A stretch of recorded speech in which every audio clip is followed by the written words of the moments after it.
IT, Channing Frye, the Cavs' 2018 first-round pick, which I feel like should just come with the sentence, that's not the Nets pick, people. And going to the Lakers. They also put out $3 million for Jordan. Oh, that's interesting. For Jordan Clarkson, Larry Nance Jr. All right, let's talk a little bit about what this means for Los Angeles. Ramona, before the break, you were saying you think that IT might have to come off the bench in this new scenario. I want to read you guys. Been texting with Isaiah Thomas's agent, and he says in capital letters, he is not coming off the bench. The idea is that they would want a buyout maybe before they did something like that.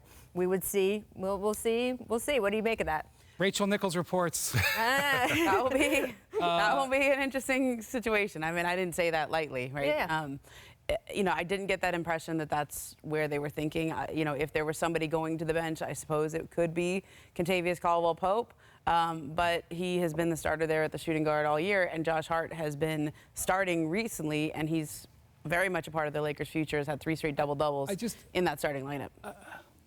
We have to sort of parse this because we all like Isaiah Thomas as a person. This is not a personal thing. The respect level that we have for him for what he went through last year is immense. Yes. And this summer, by the way. Right now, he is not playing good basketball. Okay. He has to look himself in the mirror. He can't be drawing any line in the sand to do anything. The concept that Lonzo Ball would not be the starting point guard going forward here, it's lunacy.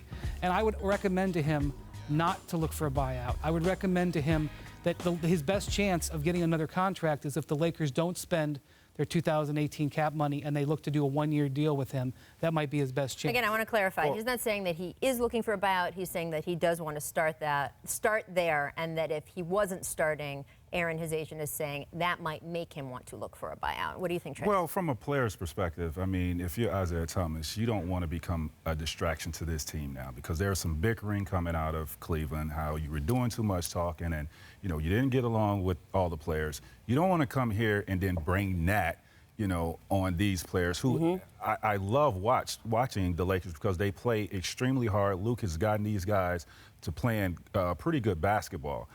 You don't want to be that distraction and be a player that is really feeling himself when these guys have put their egos aside and they're just all about the team. And then it's about you trying to come in and you complaining about starting and getting minutes. I know it's your contract year and everybody wants to play well on their contract year, but you had a month, 15 games to audition for that, and you haven't played great basketball. And he's going to play heavy minutes, regardless of whether he starts or not. The Lakers intend to play him heavy minutes. They intend to keep both Channing Frye and Isaiah Thomas for the rest of this season. I suppose they could ask for a buyout, but that wasn't their intention. I think the Lakers feel Jordan Clarkson played heavy minutes. He was averaging 15-something points a game. I think 15.9 points a game. And Isaiah Thomas slides right into that role. It plays heavy minutes. Lonzo Ball's been out with a knee injury. I don't think he's coming back anytime soon. I just saw him yesterday. It looks like he's going to be out through the All-Star break at least with that sprained MCL. I don't see how you shake up that pecking order, though. Like, how do you put Isaiah in over Lonzo? Isaiah was great good. basketball for late. Yeah, right. Isaiah was great as a 6th man in Boston. I know he doesn't want to go back to that, but he can't. And I'll point something out about buyouts. The buyout market is developing incredibly. Joe Johnson was traded to the Kings in this deal. He will seek a buyout. Derrick Rose was traded to the Jazz in this deal. I suspect he will seek a buyout.